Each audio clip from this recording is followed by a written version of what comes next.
What's up, ladies and gentlemen? Welcome back to the NFC North Roundtable. Make sure you hit the like button on your way in the building. Make sure that you subscribe if you are new to this channel. Listen, this is where you can find all things NFC North between the Detroit Lions leading the division, the Minnesota Vikings on their trail, the Green Bay Packers right behind them, and the Chicago Bears that have a bright future, all right? Make sure you check them out. Make sure you check out Roundtable Sports as well as it expands. Whatever division you love, make sure you check it out and subscribe to the channels. Ladies and gentlemen, without further ado, we got a lot to talk about because a lot went down this weekend. Very interesting weekend that I don't think a lot of us saw coming, but let's get into it. First and foremost, the leader of the division still at the top at 8-3, Detroit Lions, Dose of Dion. What's up, man? It still feels great. It was a rough week, but it still feels great hearing you announce it like that. And it won't get old. Trust me, it won't get old. So that's it, man. I mean, this is gonna be a fun show. I'm ready for it. I'm ready to take the heat, but it's gonna be a good one. All right, he's ready to take the heat, and another guy that might be ready to take the heat, representing in second place in the NFC North, Minnesota Vikings at 6-6, 500. Will they go up? Will they go down? Well, we're about to find out. One more. What's up, man?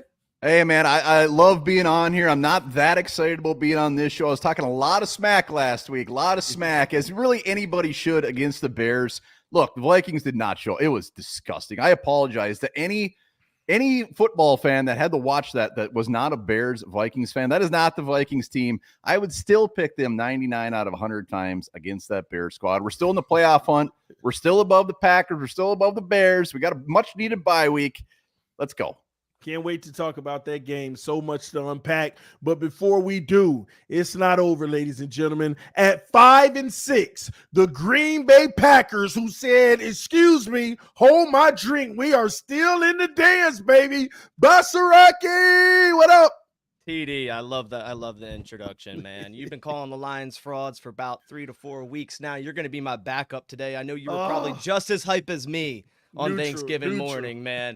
We're on the up and up, right? Still 5-6, but I'm hyped for 5-6 right now. Thursday, I told you guys it was going to happen. It happened. We're close. This ain't over. The NFC North is still wide open.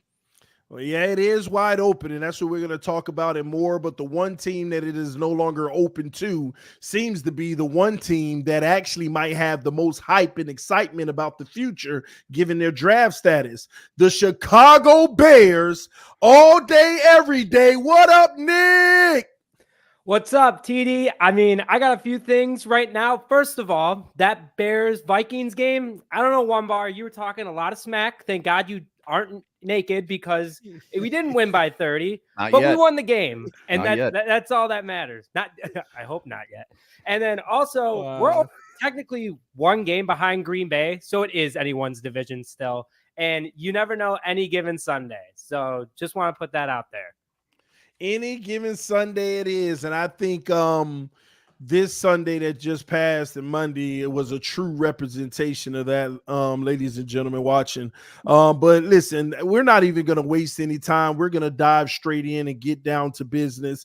At the end of the day, there were two upsets, at least from a betting standpoint, this week, because this was the divisional week for the NFC North. I want to start out first and foremost and dive into the first game, which was the Chicago Bears and the Minnesota Vikings.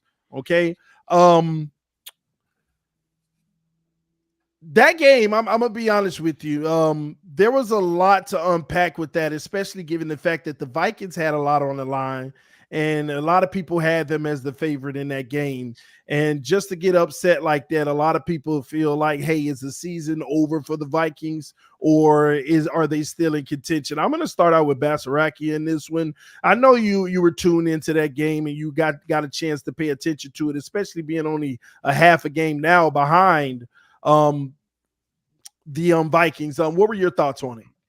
Man, I agree with one bar. I think it was an awful performance by both teams. And honestly, it was a win-win for Packers fans. The Vikings lost and the Bears lowered their original draft pick. So, watching that game, just like every other NFC North quarterback not named Jordan Love, it was turnovers galore. So, like I said, it was a win-win for me with the Vikings losing there, the Bears winning. Shout out Bears. I don't give that credit much, but you guys got it done on Monday. So thank you for that. But that game at the end of the day was whoever made the least amount of mistakes won, and that was the Bears. Let's go to Dion real quick. What were your thoughts on that matchup? Yeah, that's not how I expected it to go down. I mean, I thought the Bears would win, but not like that. I thought it'd be a lot different than that. The turnovers were insane, and I got to be honest, when Chicago forced the turnover and they got the ball back and they had that opportunity, it was like, man, just kick a field goal. We can just make this we can build on this lead. We're in perfect position. This game felt like it was about to be over. And then the announcer has to come in and talk about that. And immediately they try to throw the football and Fields fumbles. And it was like, oh my gosh. I sat back. I was like, yo, they're really about to lose this football game. I was like, there's no way. I felt bad. I had a moment where I was sad for the Bears guys, for Vil, for Nick. I was like, yo, this has got to be horrible. If they lose this football game, oh my goodness. Like, I don't know what you do. I don't know what you do on this Wednesday show. And I'm just glad they pulled it out because it was great for us as well to see the Vikings lose. And I think that's the thing, man. Like, I hear a lot of it. Actually, one bar wasn't even saying this, but y'all are saying the division's wide open. I think it sounds great, but I think y'all are missing division being wide open with playoffs being a possibility. I think you guys are mixing two things up. Your division's closed, man. We closed down. It's over. That's what I'm trying to let people know right now. I mean, it's great. It's great to have optimism, but it's over. But the playoffs are open. I do believe that. Hey, Dion, I see you're not wearing your sunglasses today. I'm not. I'm not wearing the sunglasses. Here's what I try to do with Mar. If something doesn't work, I try to move on. Okay, I'm very can't think what the word is for, but I'm that kind of guy that does a lot of things. If they work, and I'll continue to do it. That didn't work. We moved on. We've retired the sunglasses. At least the moon is gone. As long as that moon is gone, you guys are good. For now. Control you can control. I can't control that. Listen, I'm not trying to make you nervous or anything like that, Dion. I'm just saying, man. Oh, I'm not trying to make you nervous, man. I'm just saying. No, it's a lot of ink. It's a lot of ink, man. My dad's a printer technician. We're all good. Oh man, this is funny. Listen, all right, man. Let's get into it. I want to start out with Nick. You are the victor in this game. Matter of fact, no, Nick, that would be doing you a disservice. Let's start out with one bar. Talk to us, man. What happened? I don't think I've seen such a bad Vikings game in probably since Josh Freeman. It's hard to even wrap your brain around what happened. Everything bad happened. It was horrifying. It was disgusting. It was just bad football. Where do you start? If I were to look at it now, look back and see the box score that we held Justin Fields under 60 rushing yards and they didn't score a touchdown, I'd figure the Vikings probably would have won 28-6, and we still lost. I mean, it's insane. Where do you even start? I mean, we looked like a pony league third grade team out there. We got outplayed by a horrible, horrible team. And Nick, I'm going to give the Bears props. You guys got the dub, and that's all that matters at the end. But what it comes down to, I mean, Josh Dobbs, the 4 interceptions, which probably actually could have been 6 interceptions. They turned him into a pocket passer. It was weird as hell to watch. I can't even explain it. It's like they tried to mold Josh Dobbs into Kirk Cousins after he won games with his legs. They took his legs away and they made him throw it. And when he started throwing it, it was bad. We all saw it. It was really, really bad. One of the worst games I've seen in a long ass time. They gotta go back to making Dobbs making moves with his legs, or we're just going to do that week in and week out. And I'm sure we'll talk about who the quarterback will be moving forward. But positive note, I mean, our defense showed up. We had 4 turnovers. Still, the Bears only scored 12 points. Brian Flores had a great game. Our offense just didn't do any damn justice. And the only thing I'll say, I got to throw one rib into the Bears. You got the win. Like I said, that's all that matters at the end. I would have loved the win in that ugly game. But as your Bears fan, Nick, I want to hear your thoughts. What do you take from that? What positivity do you take from that? I'm you know what? Damn, we got a great win. It was beautiful. It was it was bad. I mean, the only thing you got to win. You got a worse draft pick and nothing positive out of it. So I agree. It was ugly, But like everyone's saying, a win's a win. But let's go with the positives first. First of all, Vikings fans got to know what it's like to make a guy who's not a pocket passer a pocket passer. That was the big pain. And then watching that, I was like, man, I don't want anyone to feel that, especially from a Justin Fields standpoint. But guess what? That's what happened. And it worked out for the Bears really well. One bar to answer the positivity, ton of positives that came out of that game for me. First of all, if Luke Getsy's gone after this season, you run 19 screens and only 3 of them go for positive yards, it's not going to work. He put the nail in the coffin for himself there. And then you go to the defense. The defense was ranked almost dead last in every single category last year. The defense now is top 10. They are not top 5 over the last 6 weeks in the NFL from a yardage perspective, points perspective, and rushing yards perspective. They're actually number 1 against the rush now. So this entire season has completely flipped on the defensive side of the ball. And that's exactly what happened back in 2016 to 2017, where the defense got really good. The offense started to show its strides. And that's exactly what happened. First offensive drive for the Bears, Justin Fields marched down the field. And everything just kept going and going and going. Then Luke Getsy, of course, who I want to send back to Green Bay. Bash, you can have him back. Nope. See, he doesn't even want him. I would love to get rid of Luke Getsy. That's what I need to do. But, next year, get the right play caller in play. Matt Nagy was that guy for one season, never was again. And look what he's doing over in Kansas City now. But a ton of positive. The Bears still have the number 1 overall pick. Carolina, I don't see them winning any more games. Bears still have the number 4 overall pick. You lose out, you still get a good pick. The Bears are in a good position right now because you have an established defense that's about a player or 2 away. Eddie Jackson's going to be gone.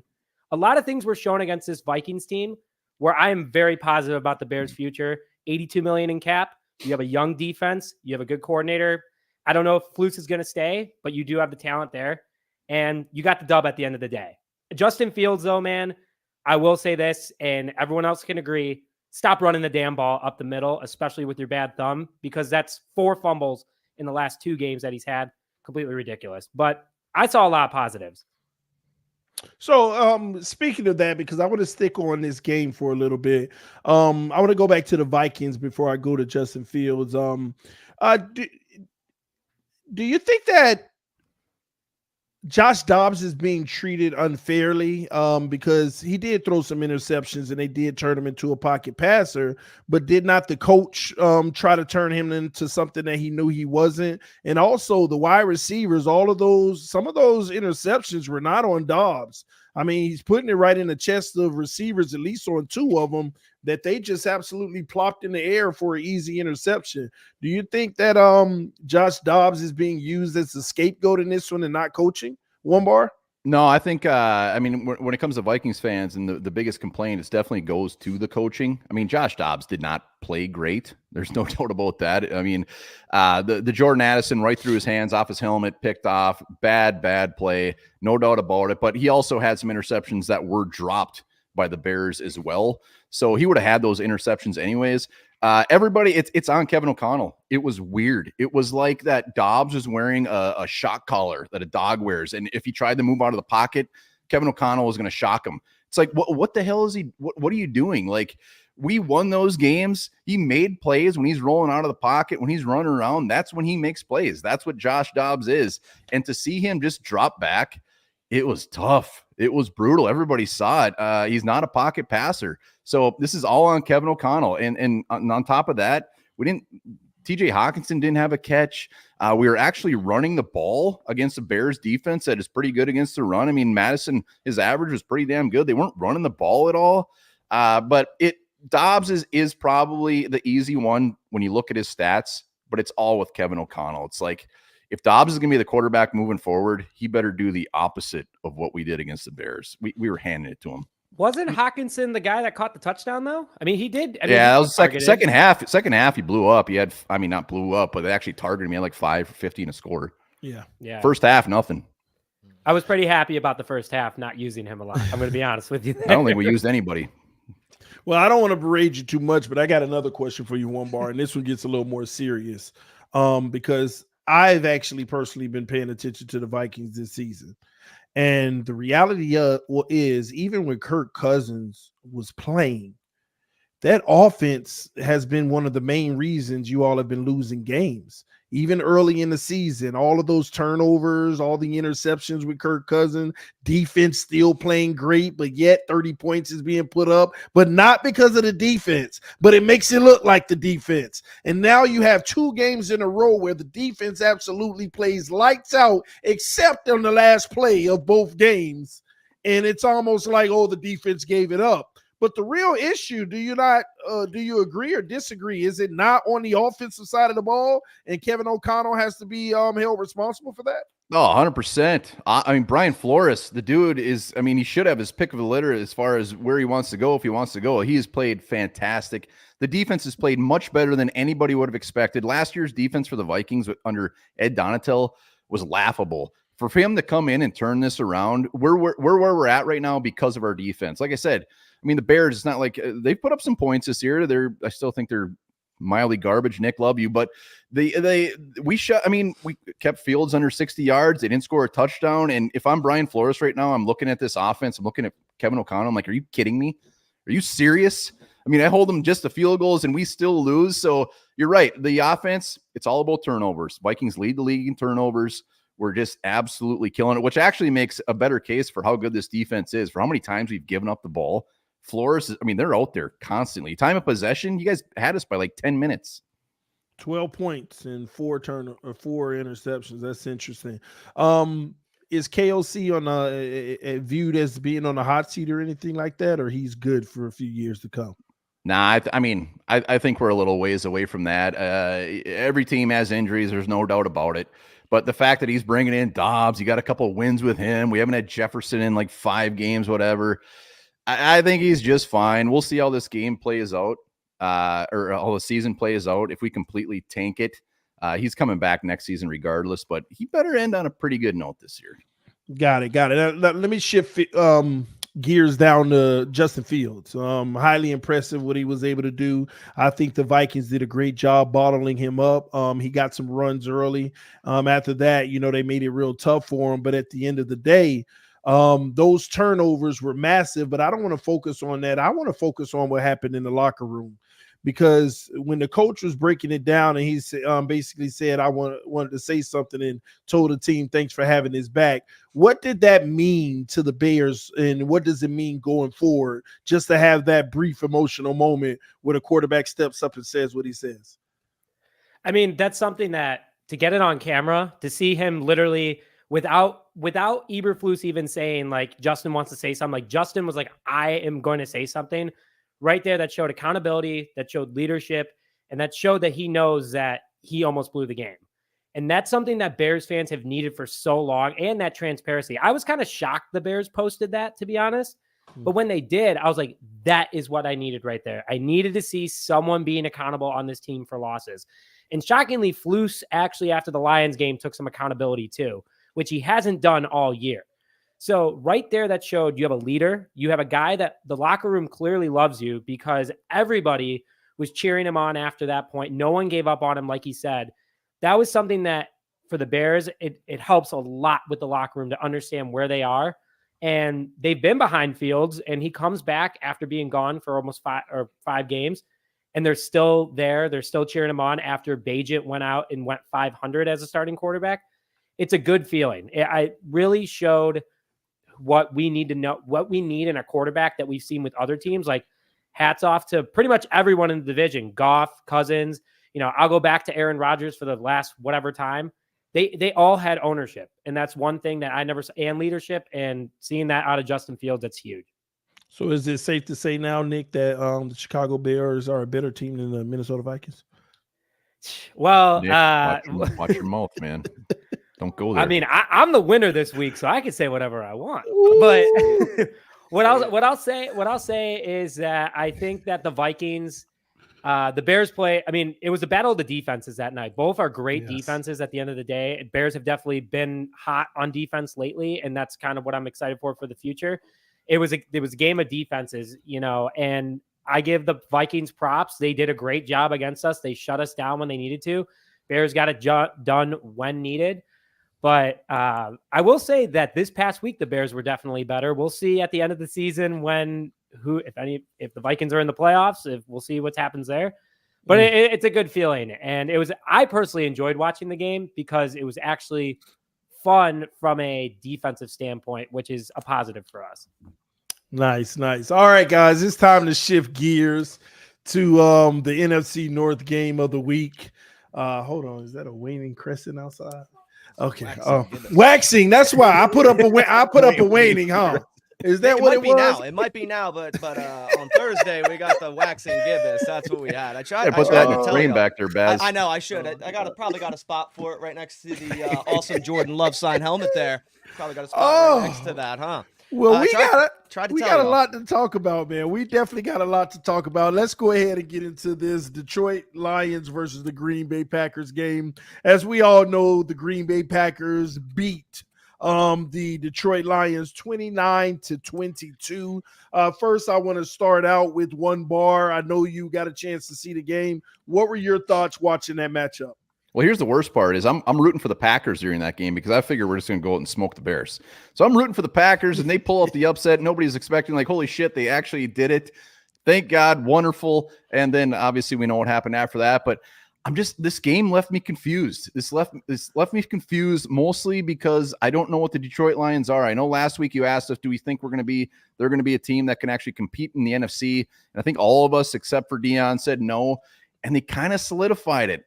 It was weird. I mean, the Lions, I can't tell if they're just in a slump or if they're just turning back into the Lions. So we're going to tell real quick this week. I know they got the Saints coming up, but Goff, 3 turnovers. Their offensive line played bad. That fake punt. I know Campbell loves to take chances, and that's his MO, and it works out a lot of the time. But that fake punt, if I'm a Lions fan, I think that was the game right there. Shifting gears to the Packers real quick. Can't deny it. Jordan Love, probably one of his best games he's ever played. Maybe his best game. Baz, you can let me know that. Offensively, you got to be happy with all the weapons they're using. Defense, Gary, Preston, even Carl Brooks, a dude that I would have loved the Vikings to draft. They balled out. They got in the Goff's face. He had all the turnovers. It's just like the Lions team just completely dropped a big old steamer all over the field. It was bad. Now, when you say the Lions lion, does that mean that they frauded up all the time every year or something like that? Absolutely. I'm just, you know what? For Dion's sake, I hope the Lions aren't turning into the Lions. But we'll find out. The Saints, we'll talk about it. But it's a great slump buster coming up for you. We'll see if they bust out of it. But you got to. I don't like to say it, but hats off for the Packers. They did what they had to do, and Love looked good. All right, Nick, give us your take on this one. So I personally was rooting for the Lions all game long. I was like, come on, man. Like, also I took the money line. So that's also why I was pounding the table for them. But, I was kind of shocked how they came out, especially the score. They didn't look like themselves. And I was very disappointed, which is how the defense played. I was disappointed how the offense played. I was thinking of Dion. I was like, man, this sucks. This is like watching the Bears opening day against the Packers, where you're not supposed to lose this game and you're losing this game. Overall, I just think that, the Bears maybe took the life out of them. Like, oh, we almost lost to Chicago. And then they're like, oh, we got it against Green Bay, and they were overconfident, which they should have been. But hats off to Green Bay. They came out and they got the job done. They, got everyone hyped for another week over in Green Bay. I know Bass is excited about it, but if the Lions don't play good and the Lions look like the Lions, anyone's going to look good against them. So good job for Green Bay winning that game. And then hopefully the Lions get back on track. But, overall, I thought Green Bay had a really good game plan too. They looked good on the ground. They looked good in the air, and their defense definitely came out and shined. So overall, I was a little bored on Thanksgiving with that game, but overall not bad. All right. Well, you know what? I got you were bored with that game. Did you watch ours? Yeah. Don't mistake boredness for sadness with your money line pick there. It was Green Bay and Detroit. What can I say? There's nothing much to write home about. Well, we got to go to Dion and get his takes on it, but let me put the winners at the top this week, at least this week. I think it's appropriate. Dion, talk to us, man. What happened, man? You're messing everybody's money line up. We got to start here. First off, let me just address a couple things that we just heard. First off, with the one bar there, This felt like if we're gonna say that the Lions did the Lions, they lost on Thanksgiving where they were favored. I think the Vikings just did what the Lions did in the past. That was an opportunity to close some ground. You already knew it happened, and you go out there and you laid a steamer. You had an opportunity. That was your chance, man. It's got to be tough because that was your chance to close this ground. And now we walk back and we're like, dang, we're in the same spot we were a week ago. Also, I know, Nick, I wasn't serious, but you kind of tossed it in there. I got to say, if the Lions are the Lions and if they're like that, anybody can beat them. I don't know how the Bears didn't beat us. Here's the thing. Let's pull this back. We look at this Green Bay Packers game, and I want to address this subject too, because we can absolutely win the Super Bowl. And I want to make this point that the last 3 years, all of the teams that have won the Super Bowl, all the teams that have represented the Super Bowl have went through what we're going through right now. That was a tough stretch. It was maybe some losses. It was some close games against the divisional teams. Maybe it was some injuries. And we're looking back, we're like, oh, that's a problem. LA Rams, Chiefs, Buccaneers. You can point to all. Buccaneers didn't win their division. Point to all of them. They all have issues, but they find a way. That's the reality. And in this game, this was a tough one. No, this was absolutely tough. First off, the injuries were a problem. The interior offensive line was a disaster in this game. We couldn't have gotten it KO'd fast enough. That was a big-time problem. But also the turnovers. Now, for me, I think the turnovers are the easy thing to point to these last 2 weeks and say this is why the Lions have lost. And that's pretty much what it is right now. Defensively, I thought it was bad. We came out early in that one. And it reminded me of the second half against Green Bay the first time playing, because in the second half, Green Bay had answers. Bass can speak to this. They had answers coming out in the second half against us last time we played them. We just had built a lead where, the game was a little bit too far. But this time around, I felt like we came out, saw a lot of zone coverage early. They had success, way too efficient for Jordan Love in the first half. Then in the second half, I thought we saw some distinct changes schematically on both sides of football that helped us. But it was at a position where, again, you're in a hole. And this wasn't a team like Chicago. Like when you played Chicago, you had a better opportunity to come back against them because they can't get any pass rush. Green Bay was the opposite. Green Bay could get pass rush, and they dominated up front, and I give them that credit. They made it difficult to come back because of that. And then we had some opportunities that we just didn't finish the deal. But I'm not nervous. I think you can look at a lot of these turnovers the last couple of weeks, and about half of them you could point to, well, that was just a little bit off. But Green Bay did an excellent job. I really give credit to Green Bay for this one. I think that this is a team, and I know we'll talk about it a little bit more probably later, but I think if they beat Kansas City, or even if they don't, I think they're going to end up being a wild card team. I think they're going to pass the Minnesota Vikings looking at their schedule. And I think right now, with that defense, they're sound on defense, and they played sound in this game. So I give Green Bay credit, but I'm not worried about us. We're going to figure that out. We're going to clean up some of those turnovers. And right now, it's just that slump that everyone's had to go through. All right. Well, the man of the day, the man of the hour, Baz, talk to us, man. How did you do it? Dion, I got to give you respect. After that loss, you're still saying the Packers are going to overtake the Vikings and be a wild card team. I like that. I like that. Will. And everything you said about that game is truthful. Right now I feel like I'm on top of the world right now. And it's crazy to say because it's like we're 5-6, right? And we go against Kansas City Sunday night. We could be humbled very quickly. But the same thing you said, even if we lose to Kansas City, it's still not over. The Packers have a lot of chance to make the playoffs. But in terms of this game, moon or no moon, the Packers came out firing and they had a really good game plan. The Packers usually, when they win the coin toss, they'll defer every time, as does most teams in the NFL. They elected to receive, took a shot to Christian Watson, who's done pretty much nothing all year, convert that, go down, score right away. That was the problem the first matchup with the Lions, right? The Lions took the lead, just like Dose said. In the second half, we were too far down. Even though we were putting some things together, we are too far down. And man, this offense just is finally starting to put it together, and it all starts with Jordan Love. I've been saying week in and week out, I think 4 weeks ago we were on here talking, should they move on? Should they go to Sean Clifford, this and that? You got to stick with your guy, and that is Jordan Love. And he proved why that's the case this Thursday, or last Thursday. And I feel like right now, you guys should probably be a little bit worried because, we went through 30, you guys went through 30 years of Hall of Fame quarterback play by the Green Bay Packers. You got to be worried a little bit right now after watching that going, are they going to have another great? Are they going to have another great at quarterback? Because if that happens, I don't know how I could do it, how you guys do it. But overall with this game plan, man, the Packers made Goff uncomfortable, pressured him all day. Rashawn Gary, probably the best game of his career, 3 sacks, 2 forced fumbles. I love that one bar you mentioned, Carl Brooks, because that is my dude. Love that guy. He had a good game. That whole front 7 played well. The run defense, it was okay. But the Lions were down most of the game, so they really couldn't continue to run. So that was a key by this Packers defense. And then flipping over to the offense, this offense and defense was banged up. You know, Dose said, oh, it was an injuries issue for the Detroit Lions. It was an injuries issue for the Green Bay Packers. Jair Alexander, Rudy Ford, Devondre Campbell, Tay Wicks, Luke Musgrave, Aaron Jones, all these guys out of this game on a short week, and we still go out there and handle business. So, you know, the resilience of this Packers football team, a month ago, people are hoping for a top 5 draft pick, and now we're talking about the playoffs, right? The Packers have over a 50% chance to make the playoffs now, and honestly, they control their own destiny on a very manageable schedule coming up. They got the Chiefs, got to handle business there, but then the Giants, then the Bucks, then the Panthers, then the Vikings, then the Bears. I mean, that might be one of the easiest ending schedules by any NFL team. So the Packers very well could continue this run here, and if Jordan Love stays on par with how he's been playing the last 4 weeks, they're going to make a run. Interesting. And I want to stick right here with the Packers real quick because, you know, we've been doing this every single week and there's been some iffy questions about Jordan Love. What do you take from that performance though? Where did that game, where did it take his overall evaluation? He's a top quarterback in the North right now. Right now he is 100%. I mean, Kirk Cousins is hurt. If Kirk isn't hurt, I'd probably still put him over. And Jared Goff with all the turnovers that he's having this game, the 3 fumbles, it seemed flustered. He seemed very off platform. And whereas right now, I just feel like if we're talking right now, like I think Jordan Love is the top quarterback in the North. I think you have something there. I got to go to Dion. Do you agree with that?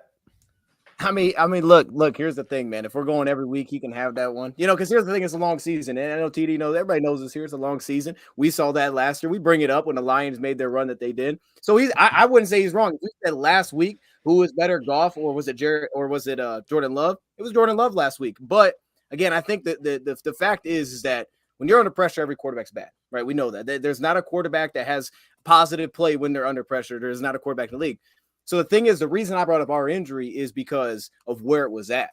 That's where it killed us. It was at that guard position. And man, they have dudes on that defensive line. And that's what I thought why it was such a killer. And then when you fall behind, now Goff's turnovers were bad, but those weren't things that I see being repeatable, right? Like they could happen again, but not getting the ball off a tick late, right? That's the thing where it's like, okay, you fumble it right there. Trying to take off and scramble, you understood why he did. Good job by the Packers because they disguised the coverage. We had something completely different set up for it. He tries to take off, he loses the football. But like for me, you know, I ain't even into that, TD, because every week, I mean, we can come back and say Josh Downs was the best quarterback a couple of weeks ago. We could say that, but the reality is who's that dude throughout the season? And that's why I'm not worried, Bass. That's why I ain't worried, man, because here's the difference. He could be a great quarterback. Y'all could have something there in Jordan Love. You just might. But what we have this time is we got a team, man. We got something building. And I could go through all those years and say, man, we had so many flaws, right? I mean, we had opportunities to win this division, but we always have flaws, man. There's always something. And right now it's a more complete team than I've ever seen. And we're going that direction. So that's why I ain't worried. All right. Well, I'm staying with the Lions real quick then, Dion. You're not worried, but what would you say your team's biggest concern is, though? Man, so for me, here's what I would say. I would say my biggest concern first off is linebacker play. And this is specifically not having Alex Anzalone because this sounds like it could be serious, could be weeks now for it without him. And we have the pieces there when we're talking about like what this hopefully is going to look like in the future. You use the first round pick on Jack Campbell, but at the same time, not having him right now, he's by far our best player on this in the linebacker group. So not having him, that's something I am a little bit concerned about, especially when you look at the teams that are kind of coming up with guys that can absolutely run the football at the quarterback position. Not having that piece is tough. And then I would say my other concern, I mean, I think a lot of the things we kind of just know what we are. We know our strengths. We know what they're not. My other concern would be the interior offensive line because, again, we still have Jonah Jackson out. And until he comes back, I think you're just going to have limitations there. But I think KO will be able to settle that a little bit better. But it's just a concern because that's our strength of our team. It's what we play through. And when it's bad, but specifically, again, give Packers credit. They are loaded on that defensive line. So it wasn't like we played a team that's like on the defensive line and we were able to kind of hang up. Packers, they're built through there, and they lit us up through there. So that'd be my other concern, but I don't think it's anything that's not expected. I think we kind of know what we are, which I think is actually a big positive. Interesting. I want to go to you one bar real quick in Minnesota. What do you prefer? Because there's a lot of talk in Minnesota right now. The coach won't commit to a quarterback. He's looking at some of the younger guys. He still hasn't said whether or not he's going to continue with Dobbs. What would you do right now? Man, how much we miss Kirk Cousins. All the Vikings fans saying we can't wait to move on from Kirk Cousins. We're getting a real heavy dose of what we had. As far as what I'd prefer, Honestly, I mean, look at our options. We got Josh Dobbs, Nick Mullins, and Jaron Hall, a 5th-round quarterback. From a purely entertainment purposes, a lot of people would like to see Jaron Hall just because he's the unknown here. We have no idea what he can bring. Limited action in preseason.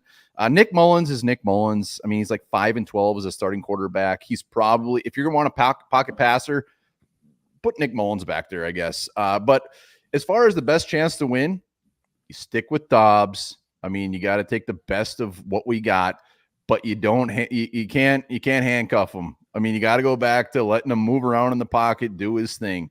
And it's probably not a very favorable take when it comes to Vikings fans. A lot of people want to see Jaron Hall for some reason, which I would love to see him next year in the preseason to see what he can do.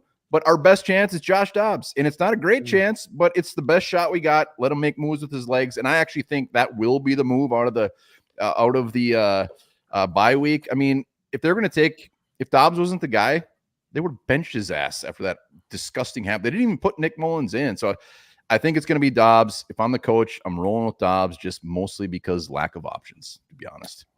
Interesting. Can't wait to see how that one turns out and what the ultimate decision ends up being. I want to go right back to you, Bass. Eric Stokes returns from IR. How can he help this team going forward? So there's kind of like a split opinion right now on some of these guys returning. Darnell Savage, another one off IR, 2 defensive backs. You know, right now you could kind of say, well, they're kind of getting it done with the guys that they have. And that's even without Jair for the past couple of weeks. Now, obviously, when Jair's ready to go, you're going to put him in the game, especially against, a potential, we're playing the Chiefs this weekend. So you want Jair back. But in terms of Eric Stokes, I mean, it's been like a full year since this guy's been able to like step foot on a football field. So you kind of got to wonder, how far back is he going to be? Eric Stokes, his profile is he's fast. He had a Lisfranc injury, then he had a hamstring injury and another lower leg injury. I mean, you name it, he's probably had it in terms of a leg injury. So you kind of got to worry there because you don't want to start him over someone like Carrington Valentine, our 7th-round rookie, who's balling out, who's playing great. You don't want to do that. And Jair is going to be back this week most likely, so you're going to have Valentine and Jair.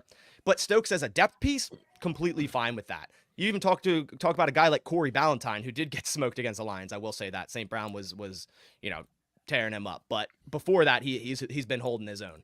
But in terms of Stokes coming back, I think it's going to help the defense from a depth standpoint, and maybe allow them to run Jair more in the slot and replace Keyshawn Nixon, who's been struggling. I think that is kind of the route they could go. And then the back end, I'll add on with Darnell Savage.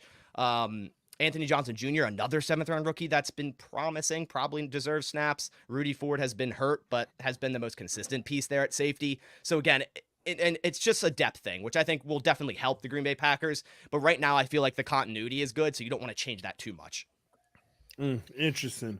I want to play a quick game with you guys. The only one excluded will be Nick because I have a more pointed question for him. But for the 3 guys who are still in playoff contention, I want to start out with the Lions, okay? Hey, we're not out yet with TD. We're not out yet. That's love it. You got hope, Nick? You still in there? Yeah, I got hope. Throw me in there. It ain't over till the fat lady sings. Come on, hey, you know what? You're included too, Nick. All right. All right. Just go in the closet during this segment. That'd be great. Oh man, let's. No, I'm not gonna sit here and be quiet. We're still got a shot. Well, you know what? How about? You know what, Nick? You know what? We're gonna respect that. If you truly believe it, then we're gonna respect that. All right. So what's the best you guys can do, Nick? 9-8. Yeah, we can do 9-8.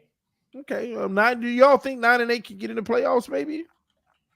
The Bears sure the hell aren't going to get 9-8, but maybe 9-8 in the playoffs. And one bar you said last week we were going to beat you, but guess what? That happened. So hey, we got you earlier in the season. Wait. 1-1, whatever. Yeah, wait. And you said that score was barely a thing, but a win's a win. So it was like a make-a-wish thing. You guys got your win. All right, take it. Okay. All right. Ike said fat lady is singing loudly. Yeah.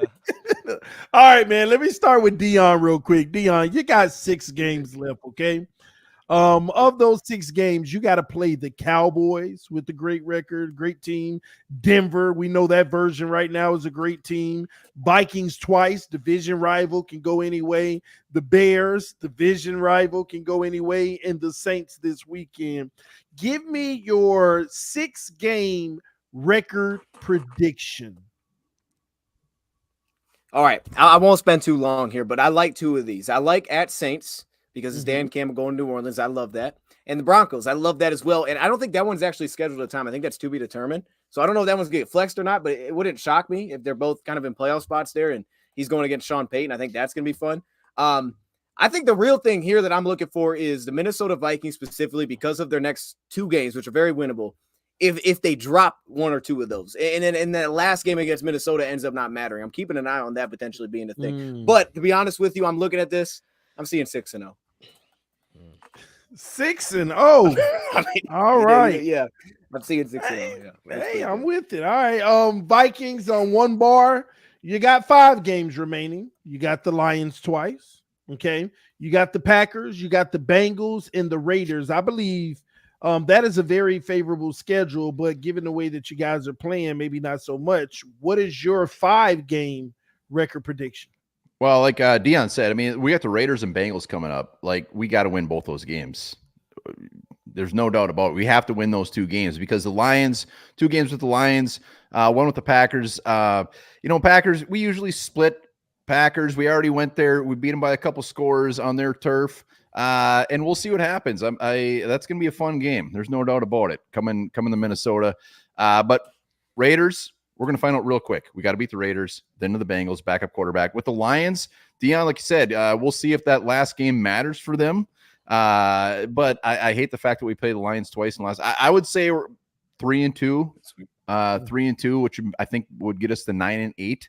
Not saying there's room for another win there, but if I'm being realistic, I got to go with 3-2 to finish her off. Interesting. All right. And let's go with the Packers, who has, in my opinion, the easiest remaining schedule. They have the Chiefs this week. Starting out with that doesn't make it seem easy. But after that, it just falls off of a cliff somewhat. No disrespect to the Vikings. Giants, Bucks, Panthers, Bears, which is divisional, so it's tough, and Vikings. So talk to us, Baz, what do you see? So I'm still confident in this Sunday. Like, they could definitely obviously lose to the Chiefs, but it won't end the season, as you said, with the rest of the schedule coming up. So if I'm being realistic, if you're being a realistic Packers fan, you're probably going, okay, they'll lose versus Kansas City. It is in Green Bay, so they have that going for them, and off a really hot win. So if they can continue what they were doing, I am still confident. But the Giants after that should be an easy win. Tampa Bay should be an easy win, but I also feel like that could be one where like the Packers just weirdly lose for no reason. Like it's just for some reason I could see that happening. Carolina, we don't even really got to talk about it. Minnesota, as One Bar said, and I agree with, we tend to split Minnesota, like regardless. Like the Packers could be the worst team in the NFL and the Minnesota Vikings could be the best, or vice versa, and we'll still split that in a year. And recently it's kind of been the case where the Vikings win in Green Bay and we win in Minnesota, I'm pretty sure. So I see that as a win, and ending in Chicago, I mean, I see that as a win too. So realistically, 4-2, realistically. 4-2. So that's putting you all at 9-7. I mean 9-8. Yes, I believe so. Yep. All right, and I'm not gonna leave the Bears out, Nick. All right, let's do it. Nick, you got 5 games left. You got the Lions. Yeah. You got the Lions in 2 weeks since you're on the bye. You got the Browns. You got the Arizona Cardinals, the Atlanta Falcons, and the Green Bay Packers divisional finishing out the season. What is your record prediction for the rest of the season? So, all right, I'm going to start pounding the table. Been going a little crazy over here. Bears got 5 games left. We're on a bye. That's, a win in my book. Get rest, get it all going, all good there. Week 14 against Detroit at home. We barely lost to the Lions in Detroit. Dion, you said it earlier. If the Lions are the Lions, Bears should have beat them. The Lions somehow came back at the last second and were the Lions I want them to be this season. But they're going to be the Lions that I know them to be, and they're going to lose at Soldier Field because it's going to be outside because the Lions don't like playing outside. They play in a dome. If you're in the Midwest, you got to play outside. Come on. Same with the Vikings over there. Then we're going to go to Cleveland. And then we're going to go to Cleveland, and guess what? They have a quarterback problem. They got a guy worse than Josh Dobbs. I'm going to throw the Bears are going to win that one too. The mistake on the lake, Bears and Cleveland both have that situation. We're going to win that mistake on the Lake Bowl. So we're 2-0 right there. Arizona comes to Chicago. They can't play outside either. They're 2-10. That's a dub right there. Then you got Atlanta at home. They don't play outside. They're going to win that game. And then Green Bay in Green Bay, January 7th. Time still isn't determined yet. And I like that because they know that it's going to be a playoff game to go to the wild card. It's going to be Bears, Packers to go to the wild card. It's going to be Sunday night football. I'm excited about it. Bears are going to the playoffs. They're going to end 9-8. They're going to win on a Cairo Santos field goal at Lambeau Field. Nah, he's hitting the crossbar, bro. Nick, I'm gonna call 911, man. You've been sniffing, huffing something, man. I gotta get. My neighbor's cooking something next door. It smells really good. I'll be right back. Okay, let me ask Nick real quick. What was your prediction that what was the Bears' record before the season started? What do you think they're gonna finish? 17-0? I thought I thought they were gonna go 10-7. All right. Guess how many losses they have right now? Hey, 8. So I'm only up by 1. Hey, man, I gotta bow down to you. I can't give you shit this week. We lost to you guys, so. Well, I will say this: when you look at the Bears' schedule, I know we're laughing, but it's not out of the realm of possibility after what they just did. You know, it's a little in Fields and company. They're trying to get their legs under them. They got to be better on offense, but at the same token, this is going to be an interesting finish. I will say that. All right. Well, listen, I want to stick with the Bears real quick, and I'm going to ask one more question before we get into the game previews. I actually got one more for the Vikings as well. But for the Bears, right now you own the 1st overall pick and the 4th overall pick. What's the plan? Or at least what would you do? Are we trading out of number 1 and getting even more assets? And how far, if not even trading out of 4 as well? So I actually just did an analysis on this yesterday on my channel, and I broke down that I want the Bears to trade the number 1 overall pick because there are too many teams that need a quarterback right now, and one of those teams being the New England Patriots. I mean, Mac Jones sat out of practice today and just watched guys when he's fully healthy. So I feel like the Patriots are going to be wanting to get that number 1 overall pick to get their quarterback of the future, and there's a ton of other teams too. You know, the Commanders could be in that. The Tennessee Titans, maybe, I don't know. There's a couple other teams, and the Buccaneers for sure. They could be looking for a quarterback too. So other teams that are lower down the chart might be offering more of a haul, but the New England Patriots, they could be calling the Bears, offering up, Christian Barmore. They could be offering up their number 2 overall pick, and then maybe a 2nd or 3rd this year or next year. And I'd be listening to it. So I'm trading out because if Marvin Harrison Jr. is still going to be there at number 2 after the Patriots, I would absolutely do that. There's a couple other trade scenarios I would do. Definitely with the Bucs. They have a lot of draft capital and young guys on defense that we could bring over. But overall, I would absolutely trade the number 1 overall pick again. And then the number 4, as it stands right now, I mean, it's going to be higher because the Bears are winning out, obviously, according to my analogy. But, I mean, would they trade it? Honestly, I would keep that one if that's going to be – if the pick that we trade for is lower than whatever the Bears end up being – then trade the Bears' actual pick. Otherwise, I'm sticking with it.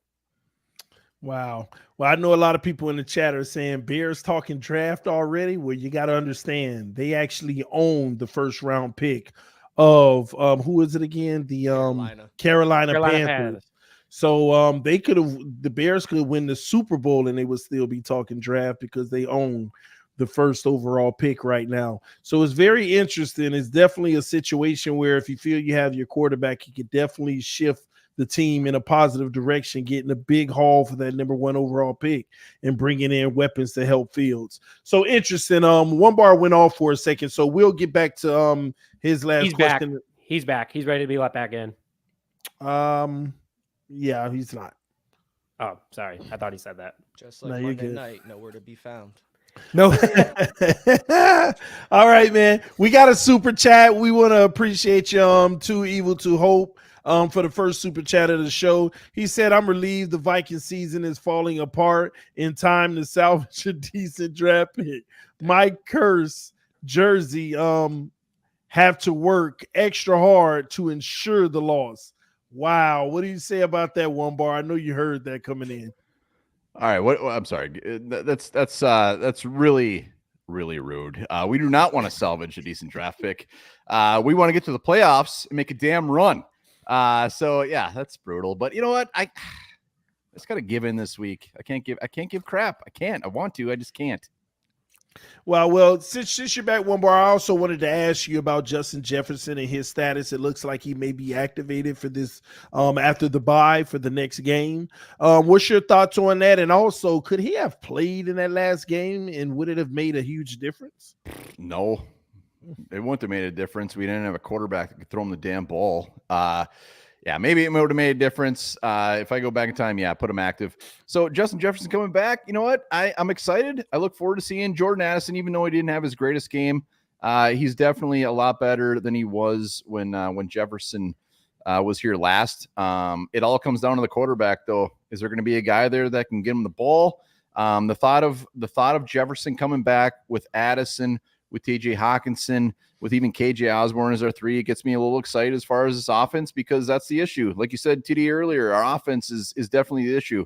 And when Jefferson's out there, it's scary. It's scary for opposing defenses. So bring it on. Let's see what he's got. I'm excited. We need something to spark this team. Well, it'll definitely be interesting because I think he can be a difference maker if you're really going to make a run in these playoffs. All right, ladies and gentlemen, before we get into the game previews, we want to let you know that this stream is being brought to you by Roundtable Sports. And Roundtable Sports has partnered with Sleeper, ladies and gentlemen. Make sure you download the Sleeper app and get your picks in. All right, they are matching your first deposit up to $100. Use code NFC North. All right, let me say that one more time. Use code NFC North. Supporting the sponsor is supporting the channel. So if you download the app, make a minimum $10 deposit and use code NFC North, the NFC North Roundtable gets credit for it, and it allows us to do bigger and better things here on this show. All right. So again, make sure you download the app. The link is in the description of the video, and it is also pinned at the top of the chat.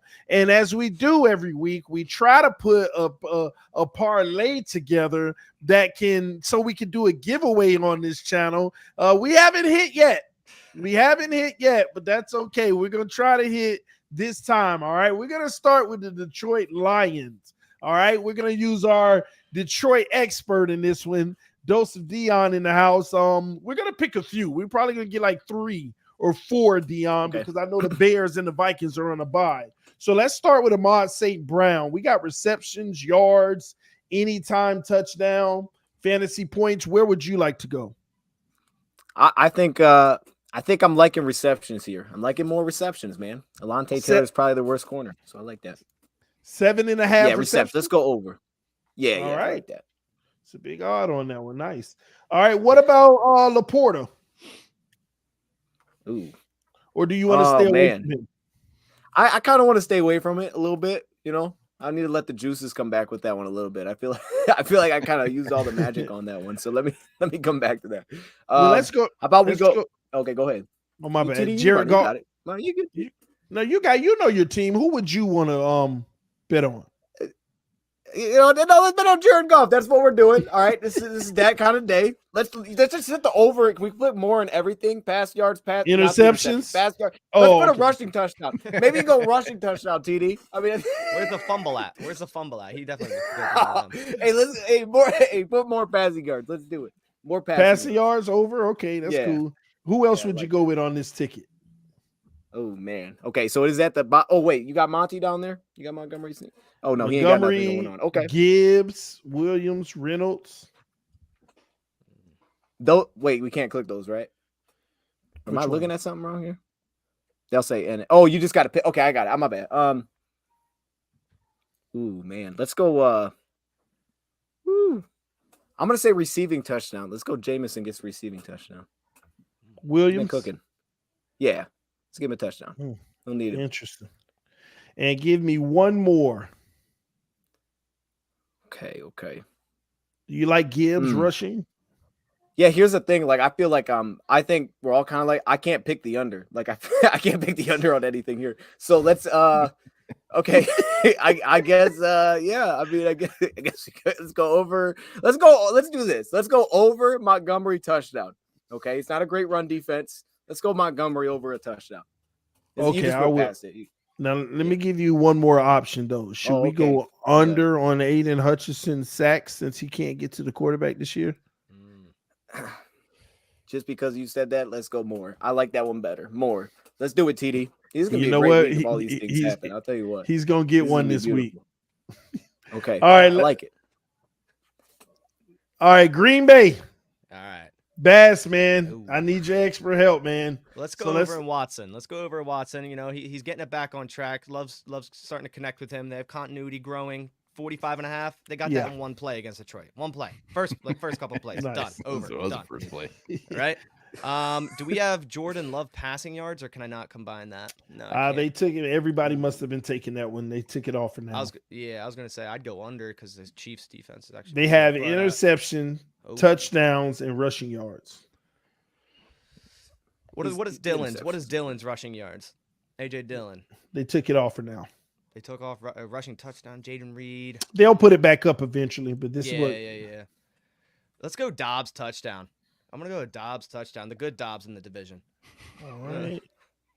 Let's go too soon, anytime touchdown. Anytime touchdown. All right. What do we have available for Jordan Love? Interception. That's it. Well, we're gonna stay away from that. Rushing yards 14.5. Oh well, you know what? I'm sorry. We're gonna stop it right there because you're already at 100 times. Oh, that's all. damn. That's the sign. That's the sign. That is a sign. All right. Let's see if we put $5, simple $5 on this one to win $500. Why not? Why not? Damn. $5 will win $500. TD set me up. TD's absolutely set me up this week. He's like, I'm gonna make you pick all the Lions ones because I know who I can point to. You can't do this to me, TD. I can't pick no wonders, man. I gotta pick every single So player. if we lose, ladies and gentlemen, we know Dion and Bass may have steered us wrong, but I think Bass's picks are pretty nice. Dion, hey, hey, let's get this money, Dion. This will be a nice $500 giveaway on the channel. So hopefully these guys picked right and we could do a nice $500 giveaway right here on an NFC North Roundtable. Oh, I got my wife in the background. There you go. All right, so ladies and gentlemen, let's get into the two games of the week, though. As you know, the Lions and the Green Bay Packers are playing. The Vikings and the Bears are on a bye. We want to start out real quick with the Green Bay Packers. They are at home versus the Chiefs. I want to start with Nick. What is your thoughts about that game coming up, and give me your score prediction? Okay. So, because I do have to unfortunately hop here in a minute, so I want to make sure I get this one in. But I will say this: I think that a lot of people are underestimating what the Packers can do against the Chiefs because the Bears have scored more points than the Chiefs this year. Fun fact, and I think that it's going to be a closer game than a lot of people expect. I think that the way Green Bay's been doing, I think they can do a little bit more damage than what people may think against the Chiefs. But Patrick Mahomes is on the other side of the ball. He is one of the best quarterbacks, if not the best quarterback in the league. I feel like it's going to be close. I feel like it's going to be 28-27 Chiefs, but the Packers are not going to go down easy. I will tip my hat there. They're playing tough right now. Nice. For a score prediction? 28-27. Interesting. All right, Dion, what you got in this one? Well, the 30-point prediction last week backfired, so let's not do that again. I'm with Nick though. I think Nick is absolutely right on this one. Like this, I think a lot of places Green Bay matches up really well with this team. All the weaknesses you point with Kansas City, you point to Green Bay, say they're pretty good there. But I think one difference, we didn't face it. Chris Jones, he's the difference to me in this game. It's going to be dealing with that guy on the interior, and we didn't have to deal with that. The Packers will. I'm hoping that Kansas City goes out there, has some creative things ready offensively to make this work. But Green Bay is playing really well, and the receivers right now for Kansas City aren't great. So I think they match up extremely well. This may be more of a hard pick, but I'm going to take the Kansas City Chiefs in this one. This is the one. Like, I know Bass is about to talk about it, but if you look at the rest of the schedule, like we peaked at, I mean, if they win this game, they're in a really good spot to make the playoffs. But I think though the Chiefs will find a way to win this football game. It feels like they're going to find a way, but the Packers do match up well. So I'm gonna take the Chiefs in this one. Let's go 30-7. I won't go by 30. 37. 30-7 blowout, man. Well, I was just wondering if Bass was gonna say he'd come in here without his pants on next week. I mean, I had to throw it out there. I will. Go That's 30, what I will. I technically could be like that right now. You don't know. Oh, this is true. This is true. Okay, well, leave it like that. We don't need. Hey, that could always be my role. If somebody beats somebody by 30, I'll be the guy. I'll come in butt ass naked. Man, one bar. What's your take on this one? I got to be honest. I'm looking forward to this game. You know what, Packers? Let's put your big boy pants on. Let's see if you're the real deal. 2 games. Let's go 3 games in a row. Let's see if you can talk the talk against a very, very good Chiefs team, which we all know. We don't need to sit and break that down. But the Chiefs, I think their defense is fantastic. I don't think they get enough love as they probably should. Very, very good Chiefs defense. There's no doubt about it. And you put Patrick Mahomes back there. This Chiefs team is a little bit different than we've seen in the past. I mean, Tyreek Hill obviously isn't there anymore. They're kind of more of the short stuff. Travis Kelce, Rashee Rice is kind of lighting it up lately. So it's going to be interesting. If the Packers have any chance, they got to get Dillon going and they got to get Mahomes on the ground. That's their only chance. They got to bring it like the Rashawn Gary, Preston Smith, just like last week. They got to pretend he's Jared Goff. We'll see. That is a very tough task. It's easy to say, not very easy to do. So it's going to be a good game. I look forward to it. And obviously, as a Viking fan, we need the Packers to lose because if they win this game, shit's going to get scary. It's going to get scary real quick. I'm going to pull a Baz here because Baz has been picking the Vikings 2 weeks in a row, and we've lost both of them. So I'm taking the Packers. I'm taking the Packers 27-19, but deep down in my parts, I think the Chiefs will win, but I'm picking the Packers. Let's go. It's on you, Bass. He doesn't have that power. Don't worry. We're good. We're good. I'm praying to the moons and stuff. He doesn't do all that. So we're good. You nailed it. If the Packers can establish the run, which is going to be hard. Dillon's on the injury report right now with a groin injury, so didn't practice today, and we know Aaron Jones isn't going to play. So, and against Chris Jones, you guys like John Runyon trying to block him, so good luck, right? So if they can establish some type of run, that's going to be key. And then, like you said, pressuring Patrick Mahomes. When you look at the stats, like the Chiefs aren't the normal Chiefs we're used to seeing. Patrick Mahomes has 1 less interception than Jordan Love. Like, it's pretty crazy when you put them, not trying to make any inferences here, but when you put them next to each other stat-wise, it's closer than you think. And Kansas City's 19th against the run, so you got to establish the run.